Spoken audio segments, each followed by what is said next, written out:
नमस्कार। Welcome to my channel Neerav Hingu. और आज हम बात करेंगे वाल्मीकि रामायण का सुंदरकांड पाठ के बारे में। भगवान श्री रामचंद्र जी का चरित्र में दूसरा ही बल है, और ये चरित्र बल भी और भी अधिक बलवान बन जाता है जब भगवान हनुमान जी को स्मरण किया जाता है, क्योंकि जहाँ श्री रामचंद्र जी होते हैं वही हनुमान जी है, जहाँ हनुमान जी है वही श्री रामचंद्र जी है। दोनों एक दूसरे से पूरक है।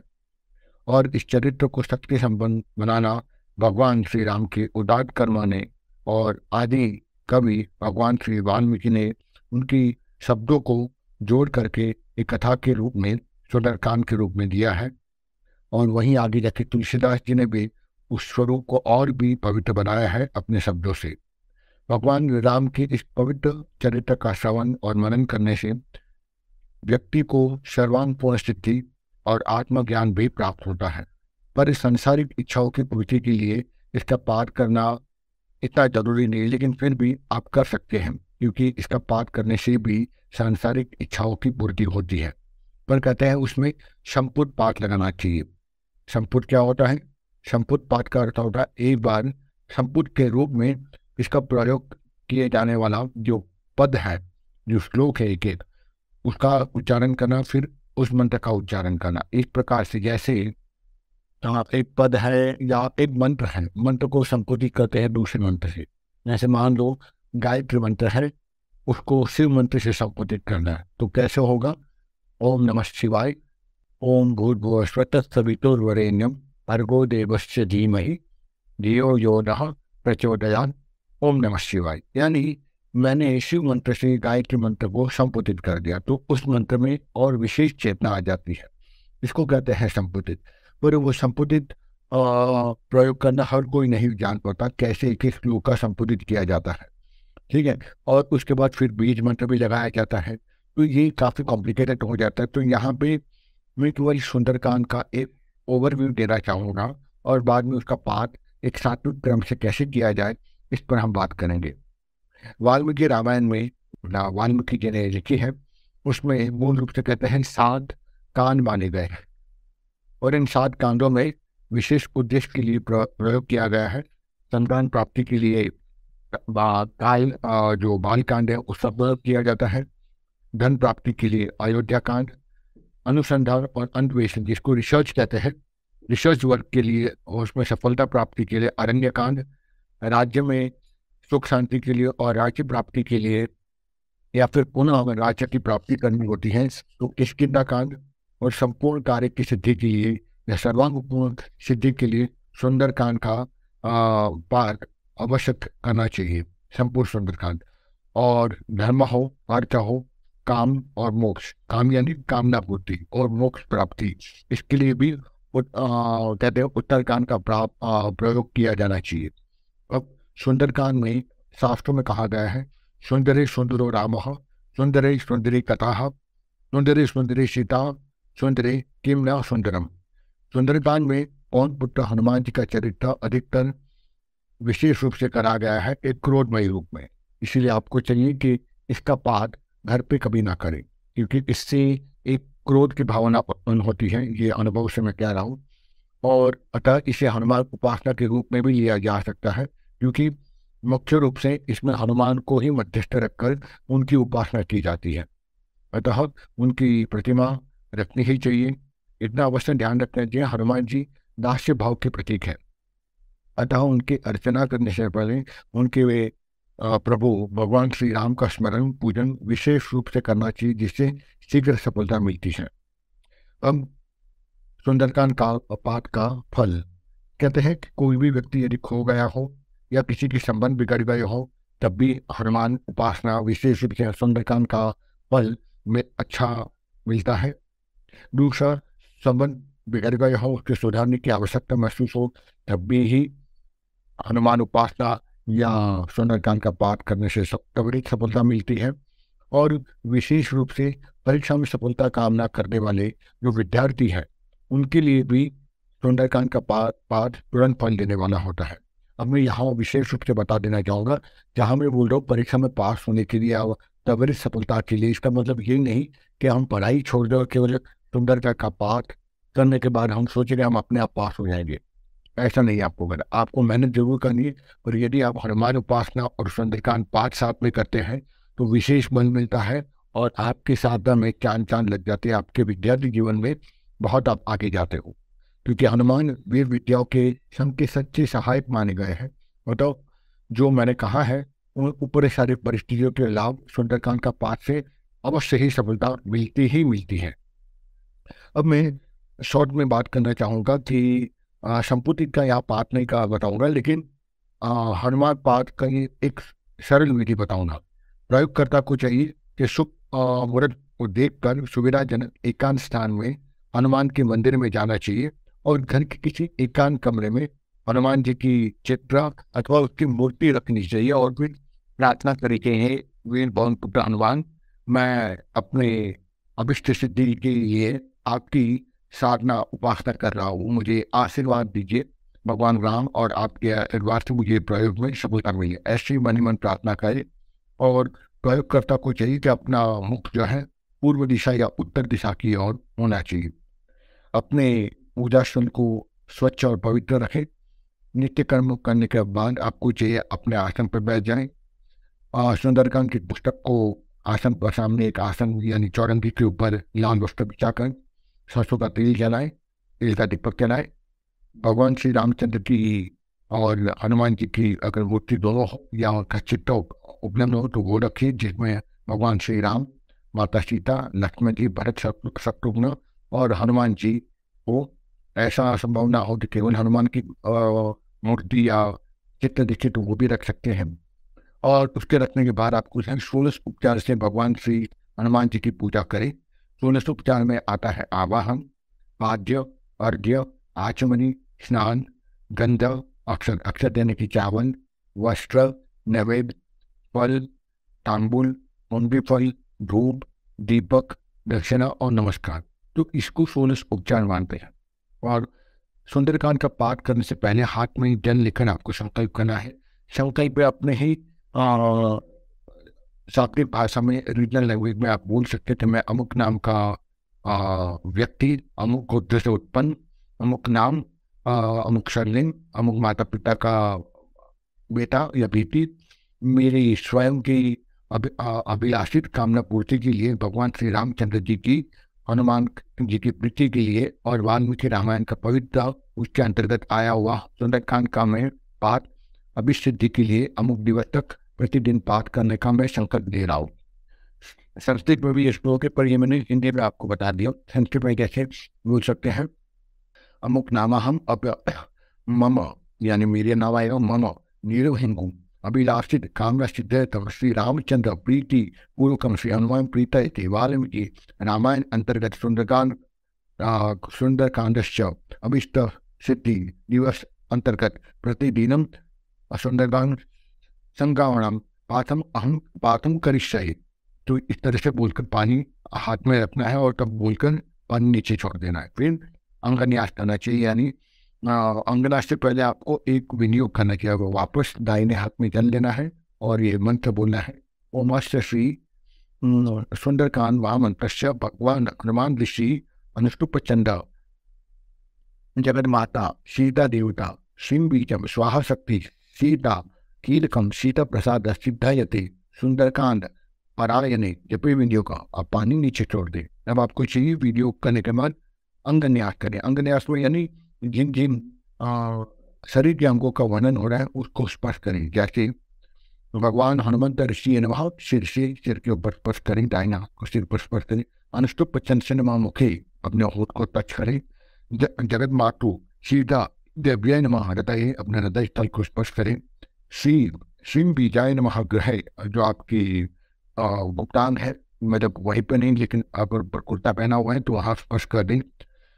स्वाहा शक्ति नमः पाद, जो दोनों पैर को स्पर्श करें दोनों हाथों से। सीता कीलकाय नमः सर्वांगे, पूरे शरीर पर स्पर्श कर दें। अब करन्यास यानी एक एक अंगुली और जो पहले अंगन्यास में करन्यास में पहला आता है कि आपको इंडेक्स फिंगर और अंगूठे को स्पर्श करें और ये मंत्र बोले दोनों हाथों के इंडेक्स फिंगर और यानी तर्जनी उंगली और अंगूठे को स्पर्श करते हुए ये मंत्र बोले सीताय अगोष्ठाभ्याम नमः। फिर वापस वही मुद्रा में ही विदेहराज सुताई तर्जनी अभ्याम नमः। अब मध्यमा उंगली और अंगूठे को स्पर्श करे और बोले राम सुंदरी मध्यमाभ्याम नमः। अब रिंग फिंगर यानी जो सेकंड लास्ट फिंगर उसको स्पर्श करते हुए अंगूठे के साथ ये मंत्र बोले हनुमंत समासिताय अनामिकाभ्याम नमः। अब अंतिम छोटी उंगली भूमि सुताई कनिष्ठाभ्याम नमः। अब दोनों हाथों का आगे पीछे स्पर्श करें, दोनों यानी एक हाथ को आगे पीछे करें, यानी दाहिना हाथ को बाएं हाथ से स्पर्श करें और फिर उसे बाएं हाथ के पीछे दाहिना हाथ को लेके जाएं, स्पर्श करें, इसको कहते हैं करतल। ठीक है, तब ये मंत्र आपको बोलना है शरण बजे कर तदा पुष्टाभ्याम नमः। अब आपको चाहिए कि रामायण का एक बार पाठ कर ले या 11 बार या 7 बार या 5 बार पाठ करना आवश्यक है आदि और अंत में। ठीक है, तो जिस दिन प्रयोग की पूर्णाहुति होती है यानी अंतिम मान लो आपके 11 दिन का या 5 दिन का या एक ही दिन का आपने अनुष्ठान लिया है, या 1 दिन या 5 दिन या 7 या 11 दिन, तो पहले संपूर्ण रामायण का पाठ करना है, फिर सुंदरकांड का पाठ करना है, फिर वापस रामायण का पाठ करना है। तो ये काफ़ी टफ हो जाता है ये सुंदरकांड इस तरह से संपूर्ण रूप में करना, लेकिन जिनकी इच्छा होती है, विश्वास होता है, वो जरूर करते हैं। जिस दिन प्रयोग की पूर्णाहुति अंतिम दिन हो उस दिन सुंदरकांड के प्रत्येक श्लोक से आपको हवन करना है। ठीक है, काफी कठिन हो जाता है। फिर ब्राह्मण को बुलाकर भोजन कराना है और एक एक केला और दक्षिणा देकर उसको अनुष्ठान संपन्न माना जाता है। और अंत में वापस सीता माता की एक मंत्र की माला करनी है, जैसे शिम शिम, शिम यानी सीता वाला शी, शिम श्रीम श्री वाला शी, शिम श्रीम सीताय नमः। इस मंत्र की एक माला जपे और उसके बाद इस मंत्र को एक बार 5 बार 11 बार या 108 बार बोल सकते हैं। यह मंत्र है काममश्च त्वमेकः कार्यश्च परे साधने पर्याय परविरत्न यशस्ते बलोदनः। या फिर एक दूसरा मंत्र है रामदूत महावीर वेगवान मरुतात्मः अपिंद्र वांछितम देहि त्वामहं शरणं गतः।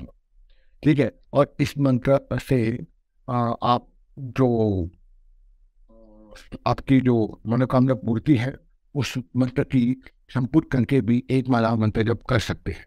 अब संपुट में मैंने बताया बहुत सारे मंत्र हैं जिसमें आप अपनी अभिष्कामना की सिद्धि कर सकते हैं। जैसे ये मैंने मंत्र जो अभी बताया पहले, रामदूत महावीर वेगवान मरुतात्मः कपिंड वांछितम देहि त्वामहं शरणं गतः। इस मंत्र की संपुट करके, जैसे एक मंत्र होता है शत्रुनाश के लिए, तो मैं ये मंत्र बोलूंगा शत्रुनाश का जयत्यति बलो रामो राम लक्ष्मणश्च महाबलो राजा जयंती सुग्रीवो राघव आरामी पालितः। अब मूल मंत्र रामदूतो महावीर वेगवान वरुणात्मः कपिंद वांछित देशी वामहं शरणं गतः। वापस वो शत्रुनाश वाला मंत्र आगे पीछे जय जयत यति बलो रामो लक्ष्मणश्च महाबला राजा जयंती सुग्रीवो राघवे वाणी पालितः। ये एक मंत्र होगा। तो इस तरह से अगर आप संबोधित करते हो तब वो बहुत ही पावरफुल हो जाते हैं, वो तो तुरंत आपको फल देता है। ठीक है, तो अगर आपको चाहिए तो मैं कुछ मंत्रों का यहाँ पर विवरण देता हूँ जो मुझे प्राप्त है। ठीक है, जैसे शत्रुनाश का मंत्र बोला वो मंत्र मैं आपको बता देता हूँ। जयत यति बलो राम लक्ष्मणश्च महाबल राजा जयंती सुग्रीवो राघवे वा भी पालितः। अथवा दूसरा भी मंत्र है शत्रुनाश के लिए दासो हम कौशलेन्द्रश्च राम यश कनिष्ठः कर्मण हनुमान शत्रु सैन्य नाम निहंता वरुतात्मज।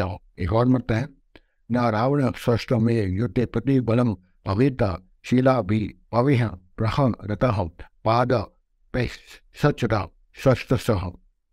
एक और मंत्र है अर्ध यत्वा पुरी लंकाम अभिवागः च मैथिलीं समृद्ध यथे करिष्यामि विशतां सर्वे रक्षणाम। ये सारे जो मंत्र बताए शत्रुनाश के हैं। अब दुख और चिंता बहुत होती है, जब बहुत ज़्यादा दुख आ जाता है तभी इस मंत्र के भी संपुट कर सकते हैं। वो मूल मंत्र जो मैंने पहले बताया था राम महावीर वाला, वो मंत्र है दुख और चिंता नाश के लिए। हनुमान यत मानथाय दुख सय करो भव तश्चात चिंतयन्तु यतो दुख सय करो भवतः। अब अभिष्ट निवारण के लिए कुछ विशेष मनोकामना की पूर्ति और जहाँ बहुत ज़्यादा ऑब्स्टेकल आ रहे हो उसका एक मंत्र है यथा श महाबाहु ममी तारयन्ति राघवः अस्माद् दुःख दुःखान्बु सरो घातः त्वं समा धातु वहति। ठीक है, ये मतलब उसका स्पेशल कोई केस हो जहाँ बहुत बेटा बना आ रही हो तब, और मुकदमे में अगर सफलता प्राप्त करनी हो तब भी एक विशिष्ट मंत्र इसका भी संपुट कर सकते हैं। जैसे बले समग्रे यदि मां रावण जित्य शम युग्रे विजयी त्वां पूरी या ततु में यश्चाद शरणम। ठीक है, यह मतलब अब इनको विवाह करना अब उनका भी एक मंत्र है। सदेवी नित्यं परितप्य मानः त्वामेव सिद्ध्येत वि भाषमाणः कृतव्रतो राजश्रुतो महात्मा तवेव लाभाय कृता प्रयत्नः। अब जो बहुत बुरे स्वप्न आते हो या नवग्रह का बुरा स्वभाव और कोई ये हो, नवग्रह का प्रभाव हो, शनि हो या कोई भी, तब भी ये शिव का मंत्र है, उससे भी संपुट करके हनुमान जी की स्मरण कर सकते हैं। जैसे है ओम रोम जोम शाह मम बाले बाले शाह जोम रोम, क्या ममा आया है वह अपना स्वयं का नाम बोले, तो इस मंत्र से भी आप संपुट लगा सकते हैं। तो इस तरह से विद्या लाभ अभिष्ट विजय प्राप्ति के लिए सुंदरकांड का अनुष्ठान जितना अचूक है उतना भूत का जो बाधा होती है उसमें भी है। कलयुग में कहते हैं देवी भैरव गणेश और हनुमान की उपासना और साथ में शनि देव की उपासना विशेष फलदायी होती है। और एक जाते जाते आपको एक छोटा सा भूत प्रेत बाधा के लिए सुंदरकांड का एक प्रयोग बता रहा हूँ। जिस महान भूत प्रेत की बाधा बहुत ही अधिक हो, प्रकोप ज़्यादा हो, तो उसे पानी से धो लेना चाहिए। ठीक है, और अगर गाँव और कच्चा मकान हो तो गोबर से लीप करके वहाँ एक चौरंगी रखे या कपड़ा रखे, आसन यानी हनुमान जी के लिए हनुमान जी की मूर्ति रखे या छवि रखे। ठीक है, उनको भोग लगाए, सामान्य उपचार पूजा करें, अगर आपको नहीं आता हो भोग लगाए, यानी चोमे का लड्डू का भोग लगाए, सरसों का तेल का दिया जलाए और हाथ में संकल्प लेकर बोले कि अमुक प्रेत की निवृत्ति के लिए, इस घर में प्रेत की बाधा निकालने के लिए मैं सुंदरकांड का पाठ कर रहा हूँ, ये बोलते छोड़ दिए। राम रामायण नमः इस मंत्र की एक माला करे, फिर गणेश जी की भी एक माला करे, भगवान शिव को गुरु रूप में मानकर ओम नमः शिवाय मंत्र की एक माला करे, और उसके बाद पुनः राम मंत्र की राम रामायण नमः इस मंत्र की एक माला करके सुंदरकांड का पाठ शुरू कर दे। और इससे प्रयोग करने से सुंदरकांड से अवश्य ही प्रेत की बाधा में आपको सफलता मिलती ही मिलती है। तो इस तरह से आज मैंने आपको सुंदरकांड के बारे में विस्तार से बताया किस प्रकार से उसका प्रयोग करके आप अपने जीवन में त्वरित सफलता प्राप्त कर सकते हैं। पर अगेन मैं जाते आते आपको बोलूँगा कि आपको चाहिए कि घर में सुंदरकांड का पाठ ना करें, राम मंदिर में या हनुमान मंदिर में पाठ किया गया तो ज़्यादा उपयुक्त रहेगा, वरना बहुत सारी दिक्कतें आती है, घर में क्लेश और झगड़ा उत्पन्न हो जाता है। और ये अपने स्वयं के अनुभव से मैं आपको बोल रहा हूँ, इसे कृपा करके स्वयं के घर में ना करें। कई लोग की आदत होती है कि वो सुंदरकांड का यूट्यूब पर पाठ लगाकर रसोई करते हैं या अपना काम करते हैं, क्योंकि ये बहुत ही पवित्र और दिव्य तेजस्वी ऊर्जा होती है, क्रोध में स्वरूप है भगवान हनुमान जी का, तो वो उसको सामान्य हल्की में ना ले, और हो सके तो राम मंदिर या हनुमान मंदिर में ही क्या प्रयोग करना चाहिए जो मैंने आपको बताया। आशा रखता हूँ इस सुंदरकांड की इस एपिसोड से आपको विशेष ज्ञान प्राप्त हुआ होगा, और अच्छा लगे तो शेयर कीजिएगा अपने दोस्तों में, मित्रों में, और राम और हनुमान भक्तों में विशेष रूप से इसको प्रेरित कीजिए, स्प्रेड आउट कीजिए, ताकि अधिक से अधिक लोगों तक इस पवित्र सुंदरकांड का ज्ञान प्राप्त हो सके। नमस्कार, मुझे सुनने के लिए और आप सब में विराजमान उस पवित्र भगवान श्री राम को मेरा प्रणाम।